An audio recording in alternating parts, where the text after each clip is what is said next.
And I think it's easy to get carried away with that. But I For think sure. every day you wake up, you got to have a goal. Whether it's a day goal, a week goal, a month goal, you've got to have a purpose. Otherwise, the day just goes away, and you slip into that. It's a slippery path. That you know what? I couldn't have even scripted a better answer than that. That's brilliant.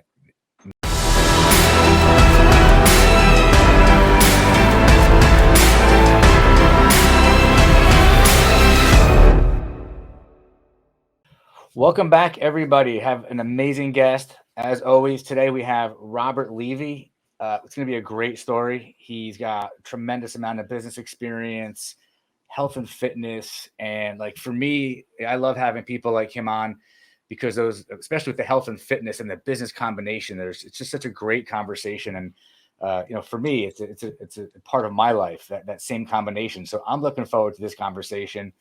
Robert, welcome to the show, my friend. Thank you very much. Great to be here. Well, first and foremost, tell me how you ended up here in, I hear the accent, right? So bring me back. Tell me a little bit. Let's jump right into it. Where did you come from? Where did you start? How did you get into business? Take me on your journey. So I'm a Brit, if you hadn't already gathered. I've been coming to Boca since I was 16, so I'm 53. So if I did the maths, it's many, many, many years. Started out here, on vacation, year after year. Parents had a place in Boca West, and came here every opportunity from college, and loved it so much that we ended up being here. And my background really has nothing to do with what I'm currently doing, which is why it's quite an interesting journey. Like so many of us. Yes. And there are a few Brits here. I mean, there's lots of different nationalities here, which is why I think Boca's quite an exciting place to be. My background really was fashion, totally different to what I'm involved with now, but still the ethos is the same. I wanted to, buy low and sell high and make a profit and run a business. And I don't really think it matters what you do, as long as you follow those principles. I think you can be, pretty successful. What was the first business you had, right? So you started out, I mean, you've had some successful businesses, right? Tell me about the first one you had. The funniest one, and I've just come back from London, and I met up with an old university friend I hadn't seen for 30 years. When we were at college, and we're talking, many, many years ago, we saw a gap at university in food. And that during, the parties and, there was 2 or 3 a week, there was no food there. Everyone used to go to, the Greasy Joe cafe around the corner. So we said, well, why don't we sell hot dogs? We'll make the hot dogs ourselves. We'll get the bread from the fresh baker, and we'll make some money out of it. So we started doing that. I was only probably 18 or 19. And, it was an amazing experience because from nowhere, we were collecting all this cash, all these pound coins, going back 30 odd years. And these students who, some were pretty intoxicated, all they wanted to do was eat. And we just satisfied that demand and gave them hot dogs. And it was, our house absolutely stunk of hot dogs and onions. But for 2 teenage kids who'd just gone to college, who really never had any experience in business, we were making some nice spending money cash. So that's probably the first thing that got me interested in running your own business and making your own decisions. That's the first thing. Yeah, and like that feeling of having the control. So you like there's a need, right? So I guess business 101, okay, somebody wants something, I can provide it, so let me solve that problem, right? But then you start getting that cash flow and it's like, wow, that could be like an addictive feeling because you've got control over making that happen, right? Without a doubt. And the overhead really was just the materials. I didn't have an office. We didn't need to buy anything apart from, the dog, or the hot dog, the roll, the mustard, the ketchup, and just find the venues where we could supply as many hot dogs in a hot pot. And you'd never be allowed this today. We'd be shut down in a heartbeat. And we actually pissed off a few people because we got to a stage where we went to the student union. And this was in University of Reading, which was probably 4,000 or 5,000 students, which is quite big by UK standards. And we approached the student union and said, look, you're doing a crap job of food. Let us run your whole catering division. We'll do it for you. We'll give you a cut of the profits.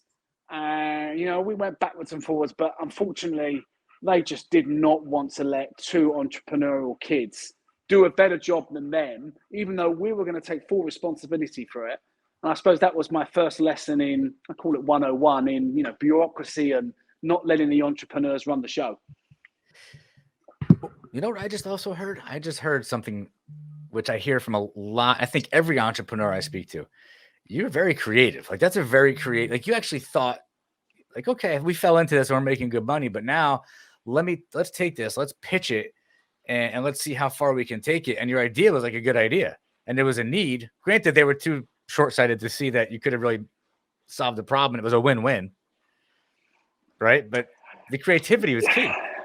Yeah, I mean, I experienced a similar thing here with Bagel Works, trying to get our product into some of the local universities. But the problem is, and a bit like in 30 years ago, it's a closed shop. You have these very large corporations that really don't want anybody stepping on their toes. They don't want two hotshot kids, wearing bright green sweatpants and sleeveless t-shirts coming in and running the show for them. That's just not what was done.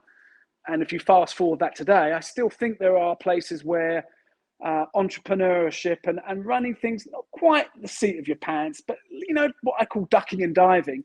A lot of these companies, they don't want that. They're not interested in that. So that there are barriers to entrepreneurship. And I think we're fortunate in Boca and Florida, certainly in the last few years, that we've been able to continue operating businesses and flourishing in some cases, despite restrictions and all the other things that went on in the last couple of years. For sure. There's an important lesson there too. If any entrepreneur watches this and a young entrepreneur, I'm hearing also that you kind of keep pushing. Like it doesn't sound like you give up. Or am I hearing that correctly? Yeah, I think I'm quite a safe person by nature. I wouldn't say I'm a massive risk taker. I wouldn't jump out of an aeroplane with a parachute.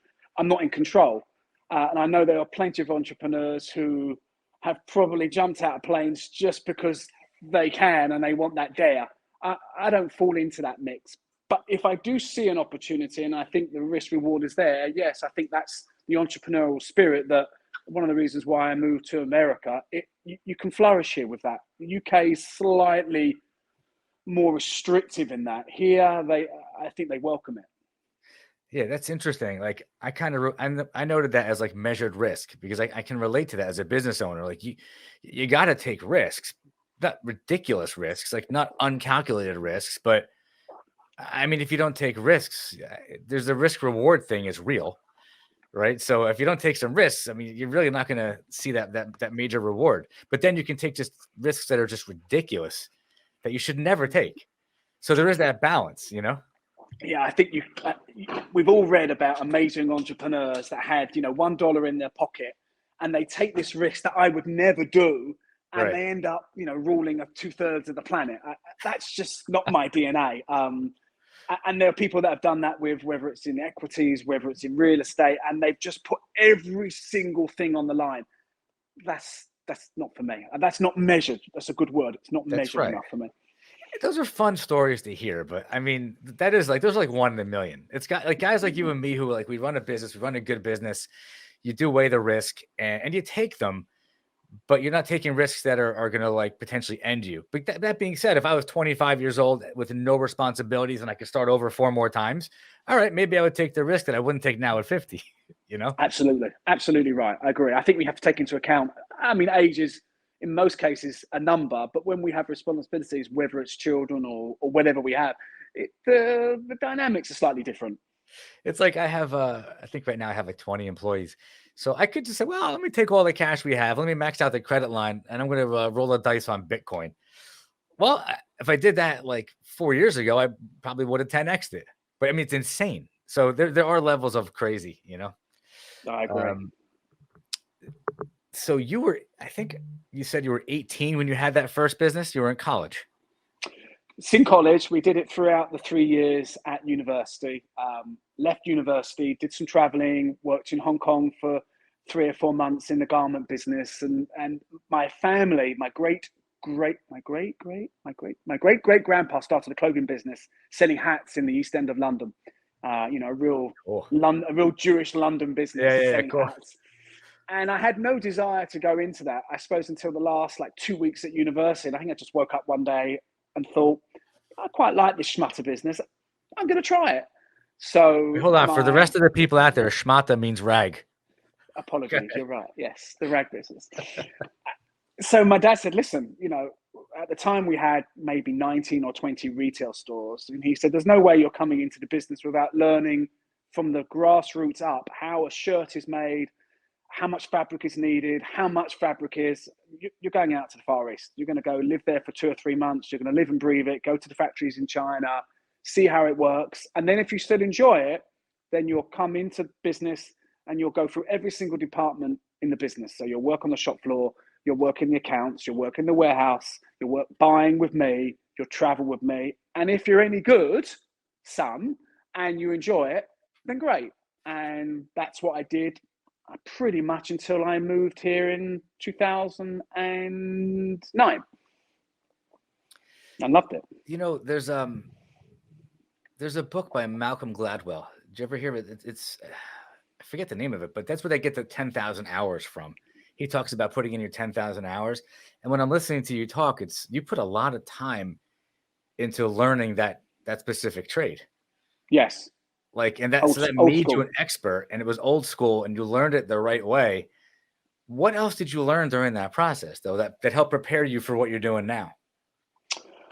I think a few things. I think clearly specific to the clothing business, when someone's bringing you a range of, t-shirts, which they want to sell for your retail stores, regardless what the t-shirt says, if it was a logo t-shirt, what the fabric is, how much it costs, how many yards or meters or feet of material went in that, how much the shipping cost was. You're one step ahead of the average person selling you the product. That's just what I call old school. You know how much that t-shirt costs even before that person tells you how much that is. And I think that's what I call grassroots learning. And I think you can apply that to any business. University doesn't really help you with that. I studied economics and international relations. I ended up selling t-shirts, and now I sell bagels. Go figure. But I wouldn't call it on-the-job training, because I wasn't really in the business per se for the first 3, 4, 5 months. I was in the Far East. But I think when it comes to today's world, anything you can learn that gives you the total background, how something's made, where it comes from, what's involved in it, I just think that it's just lacking today. University today doesn't seem to prepare you for what is a very disturbing and challenging world, and competitive. And I think those things definitely helped me. There were clearly significantly many more people who are wealthier, more successful, had more retail clothing stores than me, had all that. But I still knew when the person came in to sell me a pair of jeans or whatever he was selling me, I knew what the fabric was, where it was from, how much. And that was down to my dad. That was, thanks to my dad.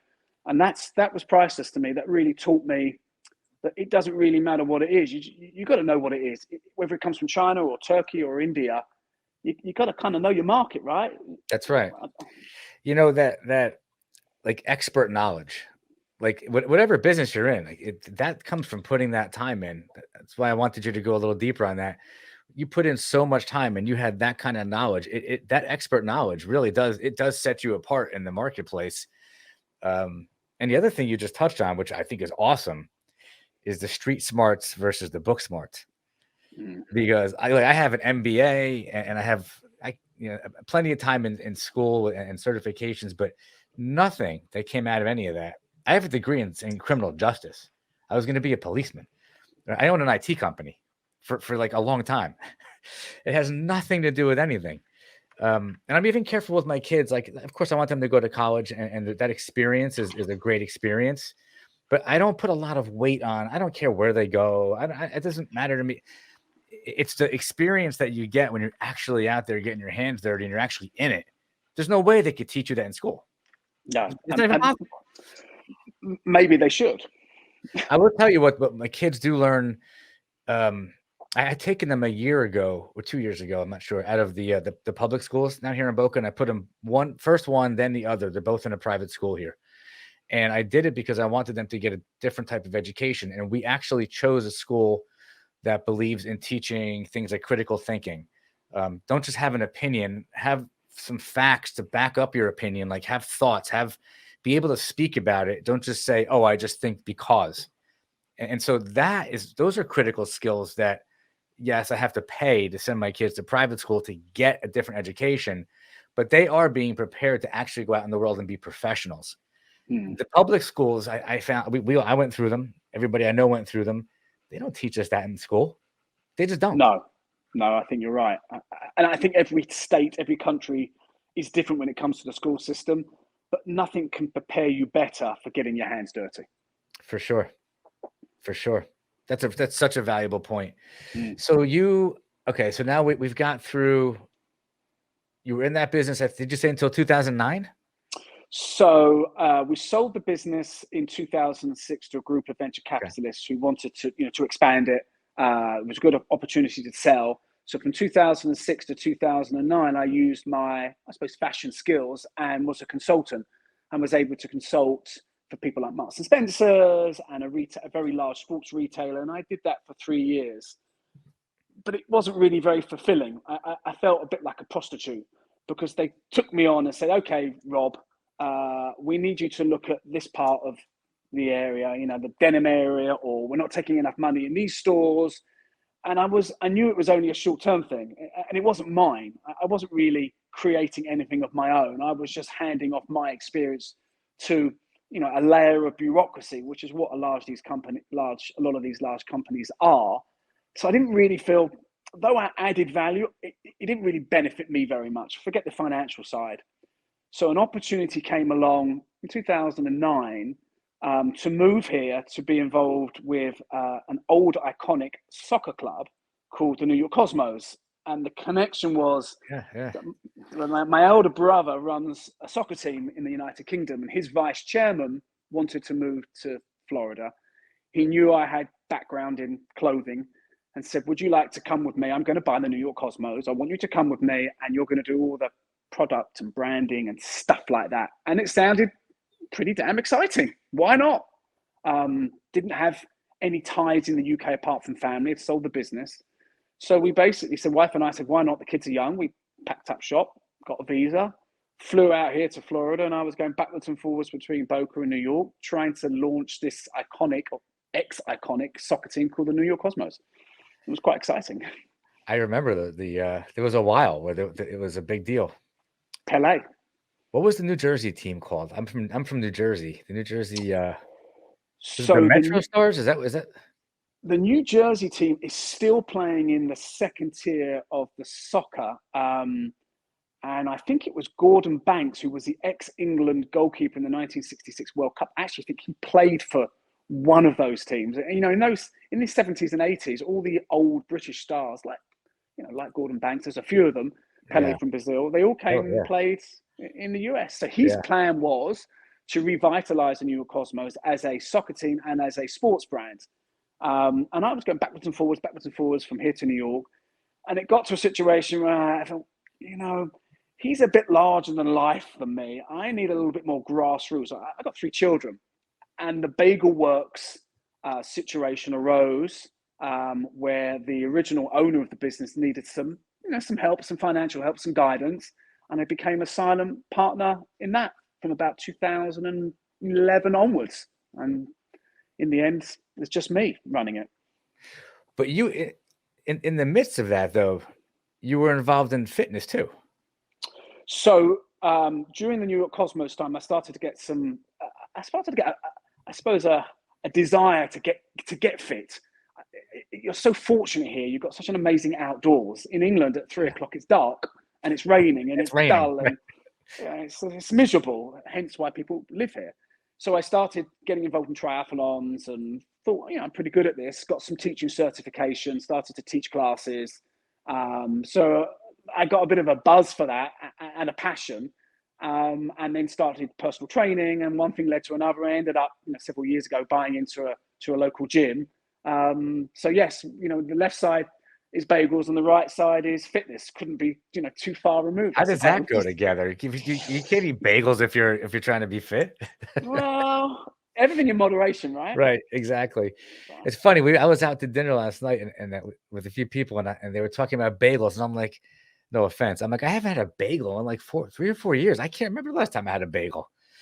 And I'm like, shoot, now I think I want a bagel. Nothing like a fresh bagel. Hot There's bagel out nothing. of the oven. You can't beat it. An onion bagel with cream cheese. It's Anyway, the best.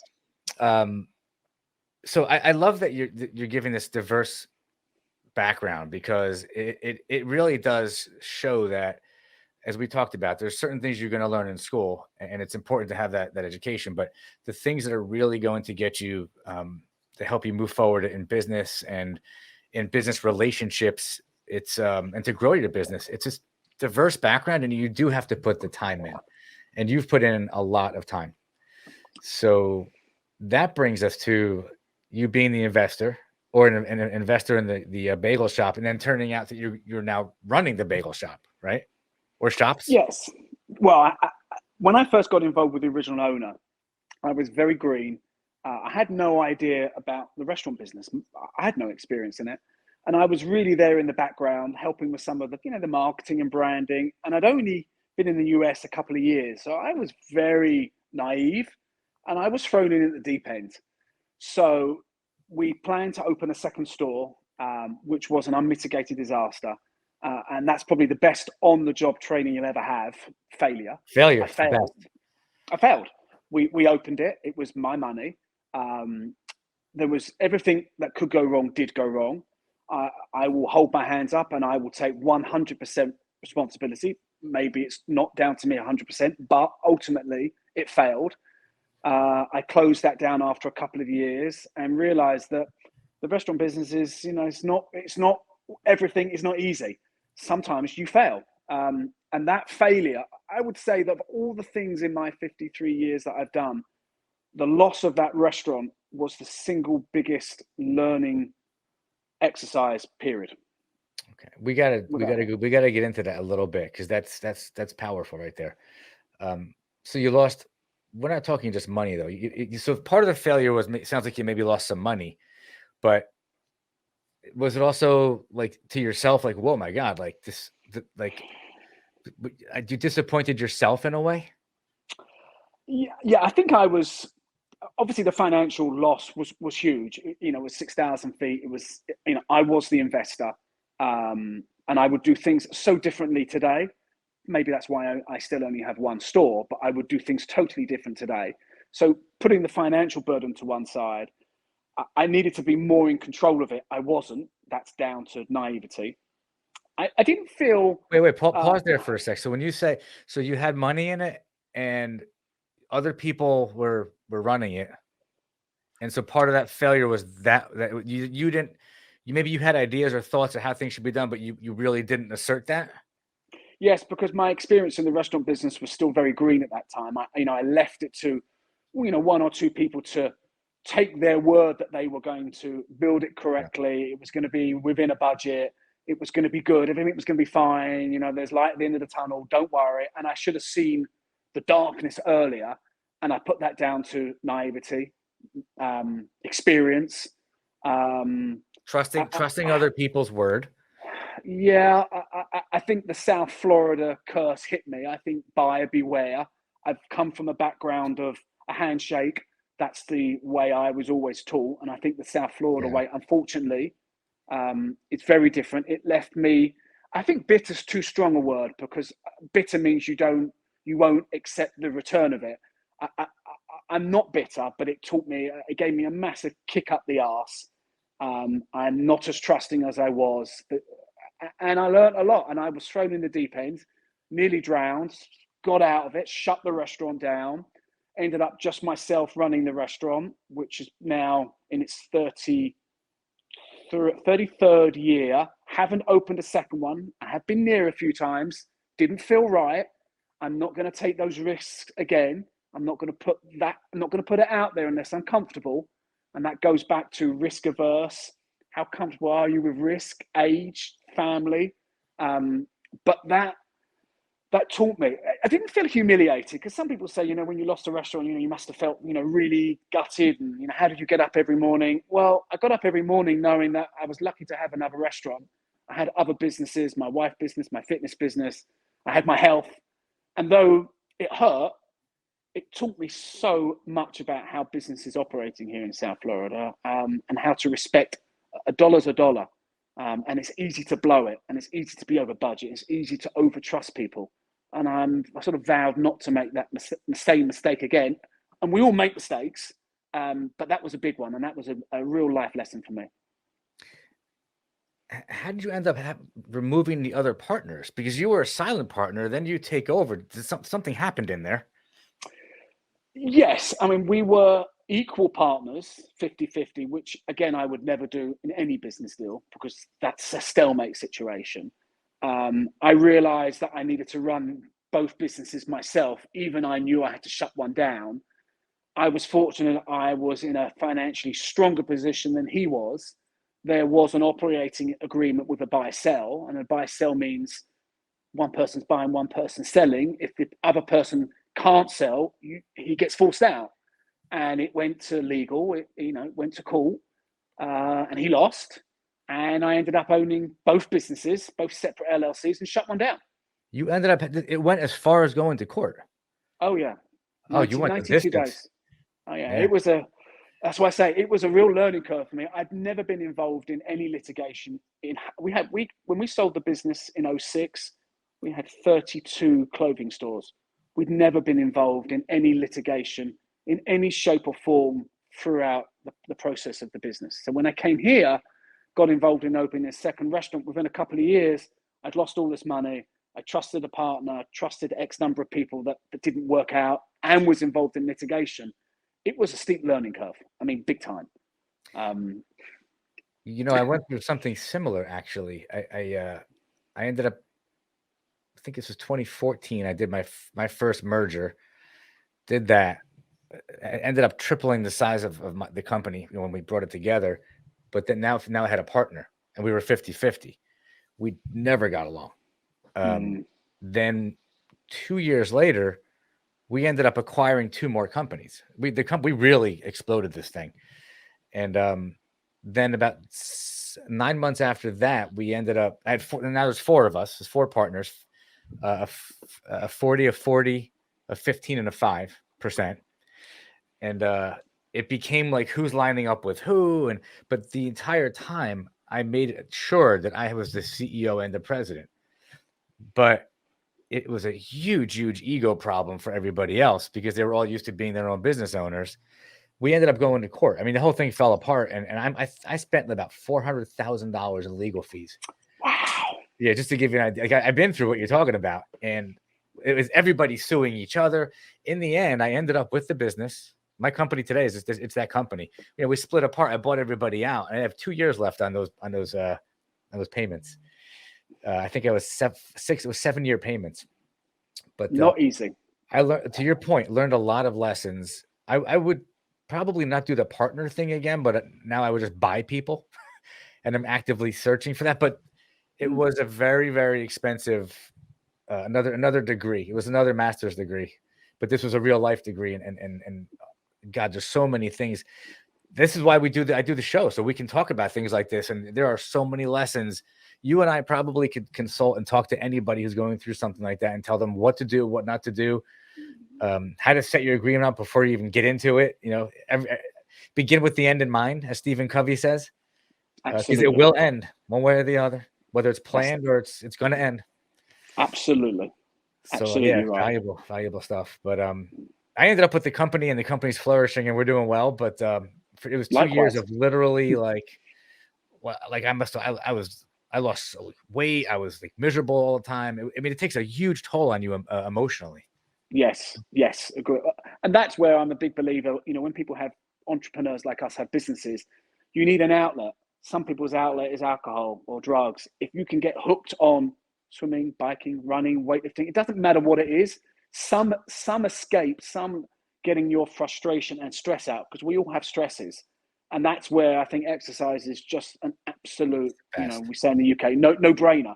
There's no downside to doing exercise. In my opinion, the upside is so much better than the downside, especially when you're an entrepreneur and you're involved in litigation and staff, and you need that outlet. Very important, really, really important. So that brings us to, so now I have a lot of questions about your current business. And, I live in the area, and your business name is known. Everybody that I know knows your business.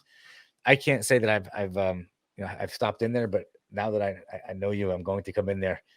And there's a lot of things happening that could impact your business now. Inflation. Yeah. Not that people are cutting back on bagels, but your costs could be changing. And so it's a new challenge. So like so let's talk about what's happening. So right now it's the end of 2022, going into a year of uncertainty. Who the heck knows what's going to happen? So you have to prepare. What have you done to prepare for what's going to happen? What may happen? Well, I think if you're a restaurant and you've gone through the pandemic, I think you could pretty much survive anything. I mean, that was just horrific. Just the restrictions, the uncertainty on the pandemic it was so severe because nobody knew how long it was going on for, whether we were going to be shut down, for how long we were going to be shut down, what was people's reaction, whether they were even going to go back out to dine again. And we were able, thanks to living in Florida, we were able to remain open for takeout. And we changed a few things. What we did, we tried to tighten our menu, offered the curbside, Uber, stuff we'd never done before, which saved us. We've continued with that. And to answer your question about the price pressures have been horrendous. I mean, we're still feeling it. It's getting worse. Yes. It's getting worse. Well, it will definitely get worse before it gets better. I think the worst is probably upon us now. I don't foresee it getting. I think prices might go up a little bit more, but I think by the second quarter next year, they're going to start leveling, maybe dropping in certain commodities. The problem for a business like ours is there's only so much I can charge for a bagel, pound of tuna. Exactly. How much does a bagel cost? Just a single bagel. So now we charge $1.70 for a single bagel. That same bagel before the pandemic was, $1.15, $1.20. So as a percent, it's massive. But it's not about greed. This is about wheat, flour, eggs, labor. Everything has gone up so exponentially. It's just trying to stand still. Forget insurance and rent and all the other factors. The food cost has just been horrific. And we have people come in and they say, "Wow, your tuna's expensive," And I say, "Look, we know. Go into Publix, go into any restaurant. Everybody's in the same boat. We're not price gouging. I'm just trying to remain the same because we've been here 32 years and the aim is to be here for another 32 years. Most of our, 99% of our customers know that. They know me. They know our ethics, how we work. But it's challenging. I can't get away from the fact that prices have gone up and I see it continuing short term. And we've just tried to be as fair and reasonable as possible. In a way, doesn't it cause you to have to be? This is a two-part question. I'll give it to you in two separate pieces. One, the relationships that you've got with the customers that are regulars, the people that know you and to your brand and who you guys are and how you operate, is that not turning out to be the most valuable thing? Yes. I think it is. And I think that's testament to the fact that we've been there so long and not only have we dealt with the same customers and their children and their grandchildren, and I'm one of them. I mean, my kids, when we first came here, were babies. Now they're adults and they still come to the restaurant.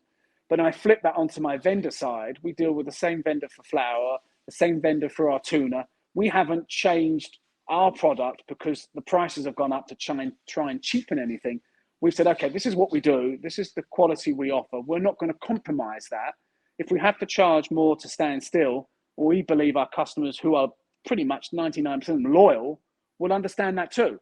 And as a consumer, I would come to you even if the prices were higher, because I happen to be a consumer where the quality matters. So even if prices go up, I'm still going to go to the people I'm loyal to, and I'm still going to spend, even if I have to, a little more money because I know you have a good product. I know the quality is good.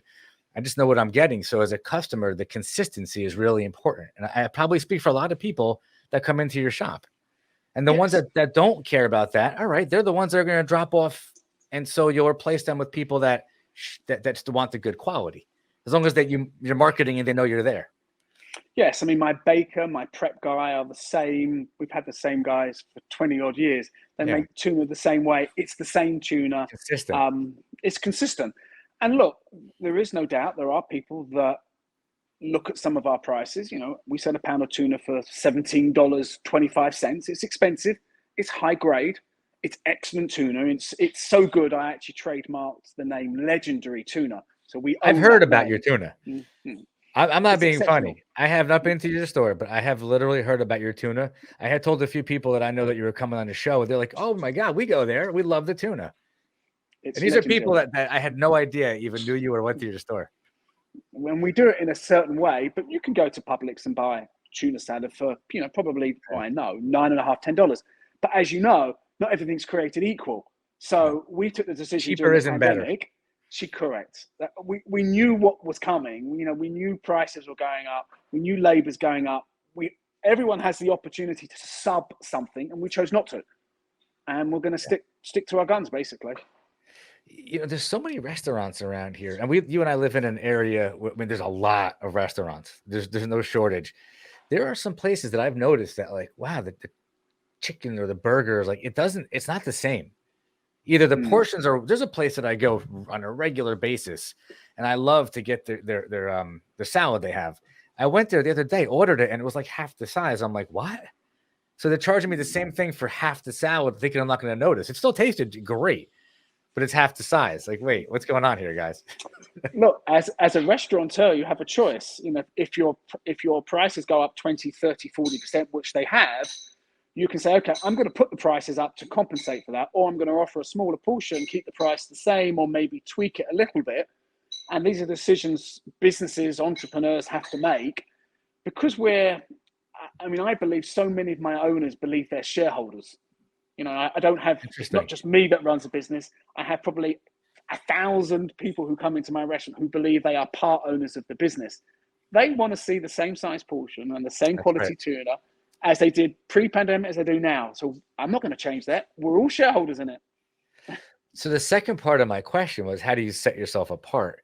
And you answered it with everything you just said. And we share this, by the way. I haven't lowered my prices, nor will I, because the quality of what my customers get and the consistency and the ingredients haven't changed.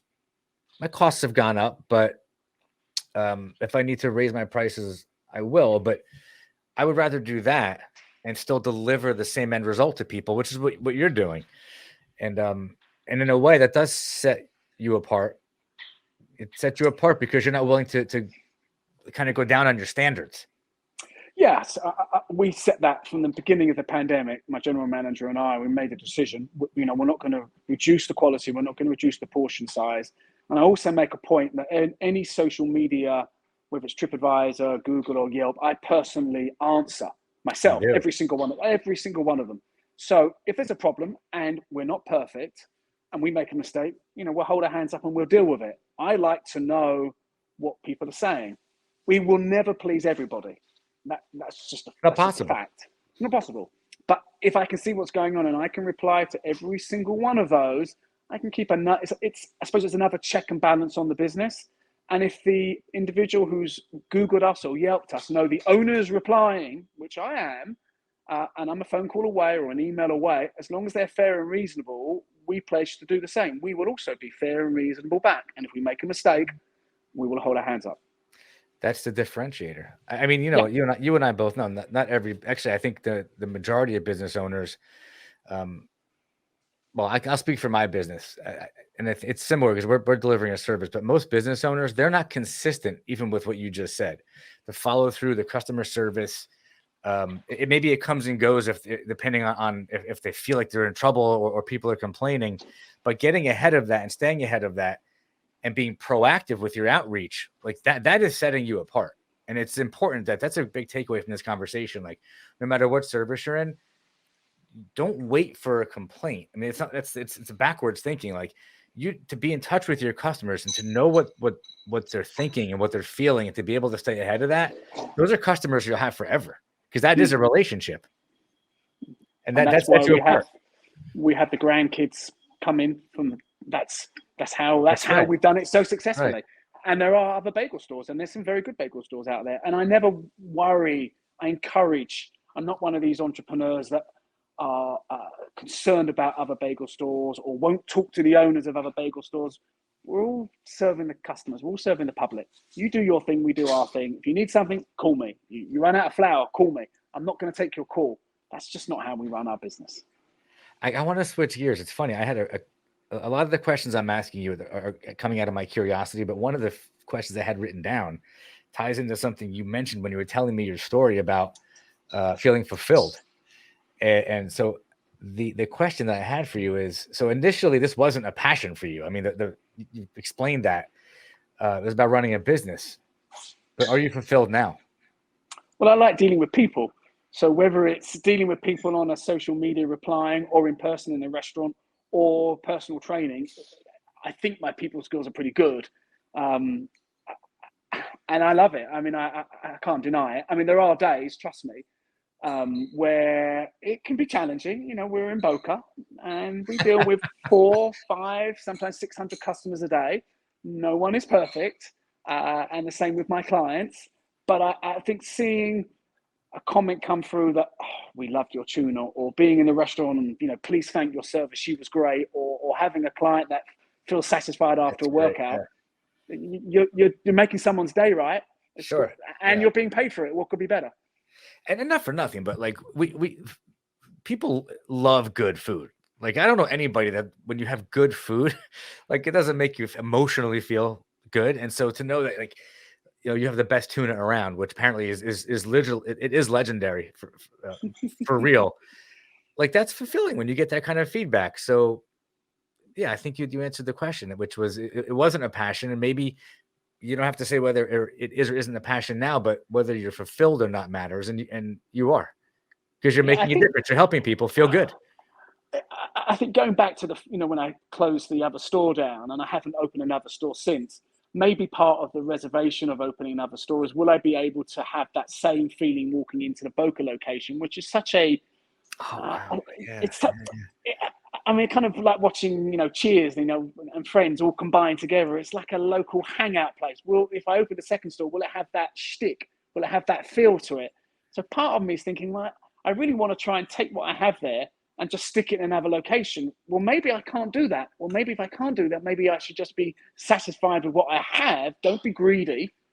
Keep what you got. Keep trying to grow it. Yeah, keep it special. Keep it unique, and don't copy it. Maybe. Never thought of it like that. Now that we've had this conversation. One possible way, if it ever just presented itself, is to find somebody with you have very high energy. You're very positive energy. I can feel it through the screen and through the conversation, your voice. Like if you had come across somebody, or if you come across somebody earlier in their career who's looking for a similar opportunity, that's a way, to start another location, but they have to be like a carbon copy of you in many ways, because it is that energy that is the attraction. Yes.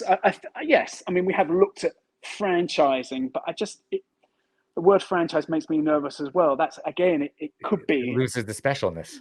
How do you keep that? Oh, hang on. I had another question ahead of my mind here. Let me just grab my note. Oh, I'm getting so caught up. It's so interesting listening to you. I have some important questions I want to make sure we touch on. So if you had to tell somebody who's in the same situation as you, where they're an investor, but now they're coming in as an operator, you had to give them 3 tips. What would you go back now and say, here's 3 tips that you should know based on what you're about to do? Because I've been there, done that, and I want you to be successful. I don't want you to fail. Here they are. Well, clearly, failure. Number one, failure is okay. It's okay. I think you have to fail to learn. I've been there, done it. It's not pleasant, but that's the best way. You have to lose to know how to win. I think listen to other people, listen to your peers. Doesn't necessarily mean you take their advice, but I think listening information is key. Listen to people, maybe even if they're not in the same field. Listen to what people have to say. Dissect it and take the good bits that you feel work for you. Doesn't mean everything's going to work for you. And I think the third thing, and I think this is true of anything you do, you got to put the time in. You got to be passionate. You got to work hard. I love it. You got to put the time in. You got to. That's brilliant right there. That's gold. You've got to put the time in. And it sounds like you put time into those relationships, especially the way you respond to people's feedback directly. And is there any other advice you can give, or any other perspective, even on that, on building and maintaining those long-term relationships? Because we all know without the customer, no matter what business you're in, you're not in business. Yes. I mean, a couple of things. I think it's important that you run your business at 20,000 feet. So it's important to know all the minute detail, but you've got to look at it on a holistic way. So on a day-by-day basis of the restaurant, although I know every single one of my staff, I know every single one of my food products, I'm not necessarily organizing the timesheets for the staff. I'm not necessarily buying every single product down to 5 of this, 7 of that. I know where they're from. I know what they cost. I sign every check. That ruling at 20,000 feet does allow me to look at the business slightly differently than someone who goes in there at 6 in the morning, doesn't look up all day, doesn't see what's outside of the 4 doors. That's the only problem when you run your own business, when you're an entrepreneur. You don't look up and see what's going on. And I'm fortunate that I've got some people in the restaurant that have allowed me to run the business at that level while still being involved, answering all the social media. I'm still there pretty much every single day, 7 days a week. I still sign all the checks. I know every single P&L item. But it does allow me a little bit of freedom to see what's going on a broader picture. And is that the same freedom that allows you to still, I mean, I could see you stay in shape. I can see it.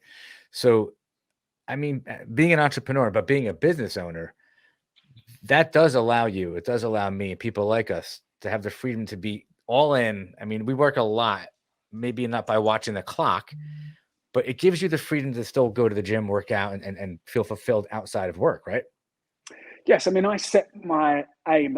I want to work out 5 to 7 days a week. How can I Why fit not that 8? in? I'm working on that. How do I fit that in around my responsibilities, whether it's the restaurant, whether it's the personal training, family? And in reality, when I'm going to work out, I'm not one of these workout people that spend 2, 3, 4 hours. I'm in and out in 20, 30, 40 minutes. I'm making good quality use of my time. And it works. That works for me. Some people need to work out for longer. For me, if I set the target, it's part of my routine. I'm in, I'm out, I'm back doing what I'm doing. Again, it's the efficient use It's of time. efficiency. Yeah. You're very much like a process guy. Like, Yeah. yeah. So we haven't said that, but I mean, how important is that? So you're running the business itself, every single thing in the business has a process or a workflow. And so I've seen, and I'm sure you have, people who try to run a business where you shoot from the hip versus somebody who's organized, and there's accountability, there's ownership, there's roles, responsibilities. It's all process, right? There's a way to do things. There's a way to do things right. There's a way to do things wrong. I agree with that. I am a process guy. I think you're right. It's a good summary of it. I mean, I like to write things down. I don't like to. I think it's important that some things are shot from the hip, but the running of a business, the day-to-day, the planning, knowing when certain things are going to happen and what certain things you've got to do and by when, you have to put them in your diary or your iPhone today. Have to. 100%. You have to plan for it. A magic question. And this is fun because you and I are about the same age. So what would you go, and don't tell me something you've already told me because you've given me a lot of good stuff here. What would you go back and tell the 22 or 24-year-old version of yourself, having just lived whatever 30 years beyond that? What advice would you give to the younger version of yourself? I don't think there's any shortcuts. I think you've got to get up every day with a purpose. Good. We're very fortunate. We live in Boca Raton. It's a very affluent area. There's a lot of wealth here. A lot of it's real, a lot of it isn't. And I think it's easy to get carried away with that. But I think every day you wake up, you got to have a goal. Whether it's a day goal, a week goal, a month goal, you've got to have a purpose. Otherwise, the day just goes away and you slip into that. It's a slippery path. That, you know what? I couldn't have even scripted a better answer than that. That's brilliant. No shortcuts, and you have to have a purpose. I got to tell you something really funny. So this morning when I was at the gym, I work out in where I live. There's a gym, and I don't know who works and who doesn't. Like, I work. I got to run a full business. Like, I have clients all over the country. But where I live, I don't know who works. So there's a guy I see at the gym a lot. He's probably he's got to be in his late 40s. He played in the NHL for about 10 or 11 years. He's been a couple different teams, and now he works for one of the teams but I didn't know that. So I see him every so often. So I saw him this morning, and I'm like, we're just shooting the shit. And I said to him, we're talking about what we're doing today or something. And I don't know how it came up, but I said, so you're retired, right? You don't work anymore, right? He's like, no. I did that for a little while, but I couldn't take it anymore. I had to go get a job. Now I'm working back with the NHL. And the moral of the story is, I said to him, like, no offense, like, you never know who works and who doesn't down here. And you can be 30, 40, 50. Half the people down here work and half the people don't. And age has nothing to do with it. So we got a good laugh out of that. And he's like, yeah, man. He's like, I tried that. And it's funny. And this is a professional athlete that played like at the top of the game. He's like, I couldn't take it after a little while. I did played golf, played tennis. And he's like, I just literally, every day was like one day rolled into the next. He's like, I just couldn't take it anymore. He's like, I had to go back to work.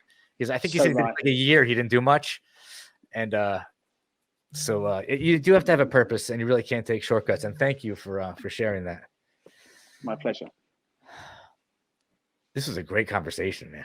This is really like, somebody who doesn't know you and doesn't know the area might be like, oh, it's a guy just owns a bagel store. And after listening to this story, it's like, no, that's not what this is about. You're a guy who's had many businesses, some of them for a very long time. You've had tremendous successes, and apparently at least one pretty major failure. That's the story here. And what you're doing now is because it's what you choose to do, and you're feeling fulfilled, and you're obviously helping a lot of people feel good about the food that they eat. Yes. And, the tuna, the legendary tuna. All right. My last question: in those 40-minute workouts, give me your ideal workout. If you have 40 minutes and you can only work out one day this week, what would you do? What would the workout be? Well, first of all, you've got to warm up. So call it 4 or 5 minutes to warm up, right? Then you're going to set the clock, okay? And you're going to do, let's call it an EMOM, an every minute on the minute, right? We're going to do simple exercises. I'm going to pick up a kettlebell. I'm going to do, in the first minute, I'm going to go 25 kettlebell swings. If it takes me 30 seconds, you get to rest for the remainder of that minute, okay? That's minute 1. Minute 2, you're going to do body weight squats. You're going to do same number of those. If it takes you 20 seconds, 30 seconds, you rest for the remainder of the second minute. The third minute, you're going to take that back to that kettlebell and you're going to do single arm rows.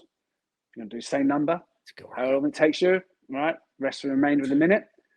Fourth minute, push-ups, same number, 20 odd push-ups, rest for the remainder. And then the final minute, you'll go back and do the other arm rows, and you'll do that after the push-ups. Okay. And then you'll do that for 5, 6 rounds. So all you need is one kettlebell and a clock. Everything else is body weight. That's all you need to do every minute on the minute. Cool down afterwards, good stretch, drink, go home. You hit every body part, and you're doing it with major exercises, push-ups, squats, kettlebell swings. Great workout. One piece of equipment. That's it. It's a great workout. I want to thank you for coming on here and having this conversation with me. It was fun. I had a good time. Thank you for asking me. It's really, really interesting. Tell me, so for anybody that watches this, so we're going to put your information in the description down below when this is out on YouTube. How can people reach you? How do you want them to reach you? What do you want them to know? So they can reach me at info@bagelworks.com. That's my generic email address. So that comes, anyone that goes onto the website and emails the restaurant, I get every single email. So whether it's about training or whether it's about the restaurant, I would say info@bagelworks.com. Any questions non-related to Bagelworks, use the same one. Happy to help anyone who's starting out, whether it's in fitness or whether it's in the restaurant business, happy to help. And that's probably the best correspondence. Okay. Everybody, Bagelworks, if you're in Boca. This isn't an advertisement for your show, but I mean, the reality is if you're in South Florida and anywhere near Boca, you got to go check out the tuna. It's legendary. Yes, legendary tuna. Thank you for asking. He says it's legendary. It's got to be legendary. You got to try it. I want to thank you for being the 3 things I'm about to say. You're humble.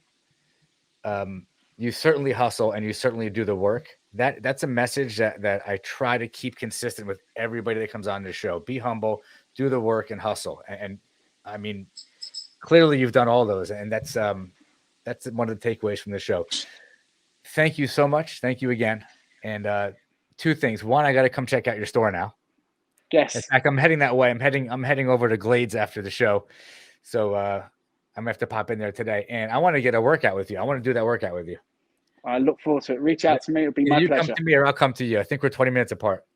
Perfect. Or we can meet in the middle. I've got a few We'll meet other in the middle. options. Listen, we just take the dumbbell, the kettlebell, go to the beach. Why not? Either way. Could be worse. Listen, thank you again. Really awesome conversation. And your experience, I'm sure, is going to impact somebody. It's going to inspire. It's going to motivate. And that's what the show's about. So thank you for coming on. Thank you for asking me. Take care. Thank you.